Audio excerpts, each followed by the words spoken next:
I get a lot of comments about the aesthetic and the filming and editing of my vlogs, and I genuinely appreciate that because I do enjoy that creative side of editing and just the way of finding different ways to tell whatever story it is I'm trying to tell. But the truth of the matter is that it's really not that complicated, so I thought I might as well just share a few of the little tweaks that you can make to really enhance your storytelling, I guess, your video making, and give your videos that little bit of something special, something different, and something of an art form in themselves. So I'm going to start with a tip that I know you're going to hate, but I thought I'd get the cheesy one out of the way because I do think it is one of the most important, and that is to be yourself. I think everyone on this platform now is looking to stand out, and people tend to look at what has gone viral in the past and what other people are already attracted to, and they try to replicate that success. But I feel like the thing that's going to make you stand out the most is obviously just being yourself. There is no one out there that is the same as you, and so you're going to bring something unique to the table without even trying. When you are trying to imitate someone else and what they're doing and replicate their success, you will always just be an imitation. You will always be in their shadow, whereas no one can do you as well as you do you. So embrace your quirks, embrace what is different about you. When I first started making videos, I really thought that there wouldn't be many people that would be interested in me and the way that I do things. I watch a lot of videos where people are very high energy and loud, and I'm more quiet and mellow and low-key, and I thought that that would come across as boring, but that's actually turned out to be one of my strengths, where people come to my channel because they find it relaxing, which I never would have expected. I feel like the more you project the parts of you that maybe you didn't think people would find interesting, the more you're going to find a genuine tribe of people that really connect with you, and the better connection you have, the more engagement you're going to have, and the better kind of viewer-creator relationship you're going to build, something really genuine and meaningful. Okay, I'm sure you've heard about this next tip when it comes to improving your video quality, and that is to improve the audio. I'm a bit of a hypocrite when it comes to this because I know that with my videos it's kind of hit and miss. There's sometimes really good audio and there's sometimes really bad audio, but the bottom line is the sound experience, I guess, is what really immerses a viewer. You can have fantastic visuals, but nothing says unprofessional and sometimes unbearable more than really bad sound. Now, your best bet with getting good audio, regardless of your price range, I think, would be a shotgun mic. So this is one that you can attach to the top of your camera, so it's portable, it's light, it's easy to have with you at all times. This one you power with a battery, but this one, which is the smaller version that I tend to use, is powered through the camera. So it's really something that you can just chuck in your bag wherever you're going and have that boost in audio quality that's quite simple. And I'll leave links below to anything that I mentioned in this, as well as a few other options regarding whatever different price range you're in, but then another option that you might be able to use if you find yourself out without a microphone or in a situation where you need to improve the audio from what you would get just from in-camera audio would be to use just your phone. So I tend to just hold my phone off screen down here and use the audio, just record my voice on the voice recording app that's just built into iPhones, and that tends to give me a better sound quality than if I were to just use my camera on its own. Right, so second to good audio, I would say would be having good music. Obviously it depends on your personal tastes, it depends on the vibe you're going for with your vlogs, but I would say if you look at things like television, film, even adverts, the way that they use music is really indicative of what an amazing tool it is for storytelling and for viewer immersion and just for keeping things interesting. Music can really set a tone, it can set the pace in your videos. I find that when I have a load of footage that I really don't know what to do with it, I'll just lay it all in Premiere Pro and put a music track underneath it, and it's so much easier to just edit to that music, keep things succinct and keep things interesting and dynamic.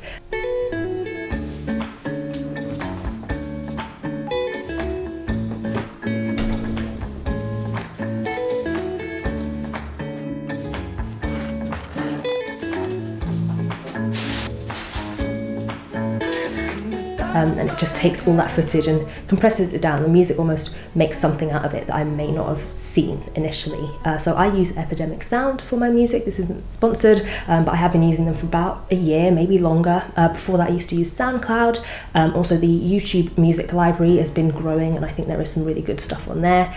One thing I will say about using something like SoundCloud or even just searching YouTube for copyright-free music, YouTube's copyright tools, they're really cracking down at the moment, so I would be careful. That's why I do like using Epidemic Sound, just because I know that I have that license to use it in all my videos. About £10 a month, I think, which is pretty decent for such a massive library of some really good music, some really professional music, some great different genres, different sounds, different moods, just everything you could look for. And I mean, I even have a playlist on there that I just listen to around the house rather than using it in videos, because there is some real quality music on there. Now, obviously I said this video is not sponsored by Epidemic Sounds. They don't know I'm making this video, but I do have an affiliate link, just to be completely transparent with you guys. I have an affiliate link, so if you do choose to sign up to it, you get a free month with that link.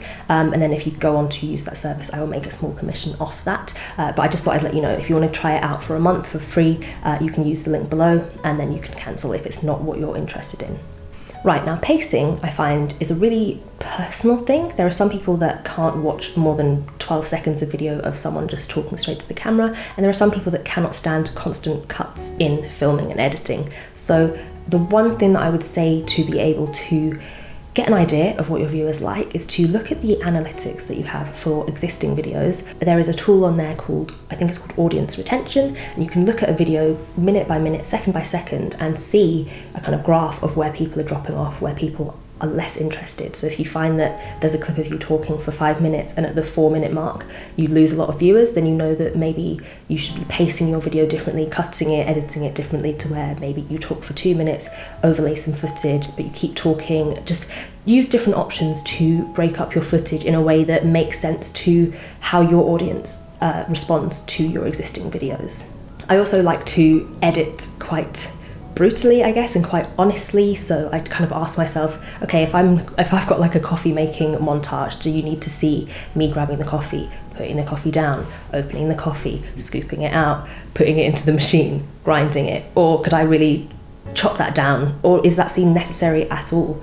I also do this thing where when I'm editing, I go back and rewatch everything that I've done quite regularly. So my vlogs are like 30 to sometimes an hour long, so it's a lot to digest. So I'll do the first 10 minutes of editing, and then I'll go back to the beginning and watch it through, and while I'm watching it, if I get bored, I'll just trim out the fat, and then I'll do the next 10 minutes of editing and then go straight back to the beginning, watch everything that I've done so far all together, and again trim out the fat. It's also a great way to spot mistakes as well, if I've made any mistakes along the way, but it's also just a great tool to be able to really see where I'm losing interest in my own video, and if I'm not interested while I'm editing, then the viewer probably isn't going to be interested watching. So I have to be very honest with myself in that. I might feel like this thing I'm saying is really important, but also if I'm not saying it in a way that's keeping me interested, then I'm quite happy to cut it out. I just think it's important to remember that pacing is a great tool in how you choose to tell your story, and just to be able to use it as that.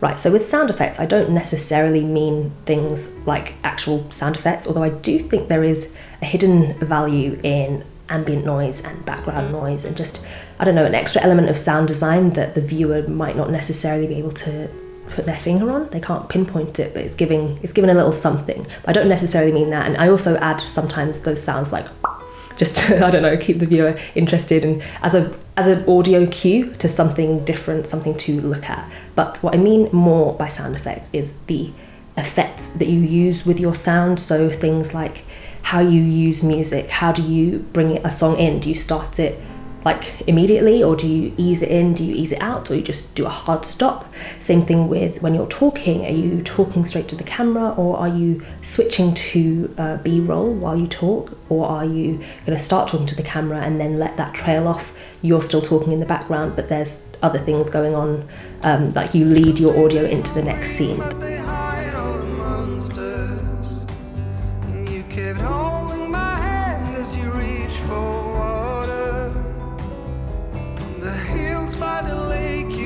The story that we've all just heard of resilience, strength of spirit, and the power. There's really loads and loads of options. I think it's cool to watch other people's videos and see how they use sound and their talking, their music, and see if there are things that you can adopt or change, or just see what interests you and if there's any way that you can implement that into your own videos. But try to be a bit more creative with how you use sound and how you start and stop, I guess.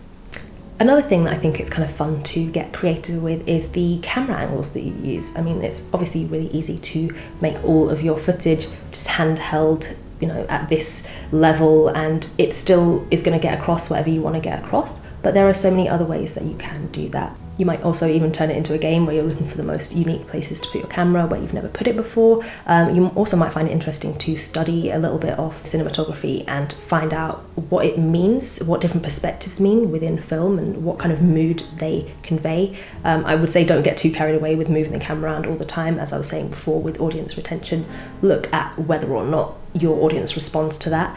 But I don't know, have fun and mess around with it, see what you can do to make things a little bit different and shake things up. I know I get so many comments of people thinking that I have multiple cameras going on at the same time, and I really don't. I just kind of get bored of this and decide I'm going to move the camera over there. It could be as simple as talking over here and then just turning over there and talking to a camera that's there. So there are loads of different options for that, but I think it's fun to mess around with where you're placing the camera and how often you move it around. To help with that, I would recommend having at least one small tripod. This is what I use 99% of the time. It's the cheaper Manfrotto little tripod. They have another one which I also have that has like retractable legs, I guess, but I actually prefer this one. I prefer the cheaper version. You can also get, obviously I'm sure you would have seen these little Gorilla pods. I thought I would use this a lot more than I actually do, but I do think it's good for if you're trying to clamp your camera onto something, especially if you have a lighter camera. Speaking of cameras, the camera that I generally use is this Canon EOS M10. As I said, links for everything will be below. I've spent a long time looking for the perfect vlogging camera, and this ticks all the boxes for me. You've got changeable lenses, you've got a flip up screen that you can look at, and it also has external mic input as well, which is really all I was looking for a vlog camera, plus it's small and lightweight. Another thing to bear in mind is the why. You know, why are you vlogging? What is your story? Who are you and what are you bringing to the table? I think that those are important questions to ask yourself. Just ascertain who you are on this platform, keeping that at the forefront of your mind.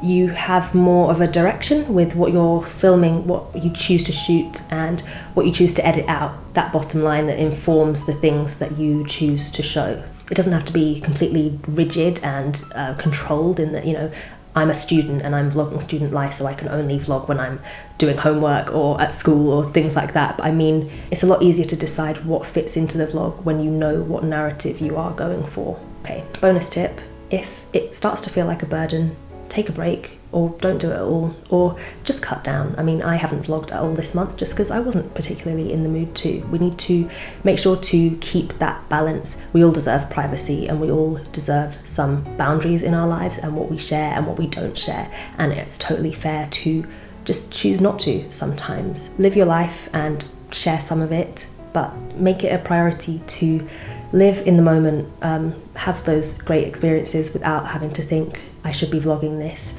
and I don't know, make sure that you're making memories first and making videos second. Anyway, that is it for today. Thank you guys so much for watching. If you are interested in my vlogs or just seeing the progression of where I started vlogging a year ago and how that's changed up to now, I will leave that playlist somewhere over here. But other than that, thanks so much for joining me. Subscribe if you're interested in seeing more videos like this, and otherwise I'll see you in the next video. Bye.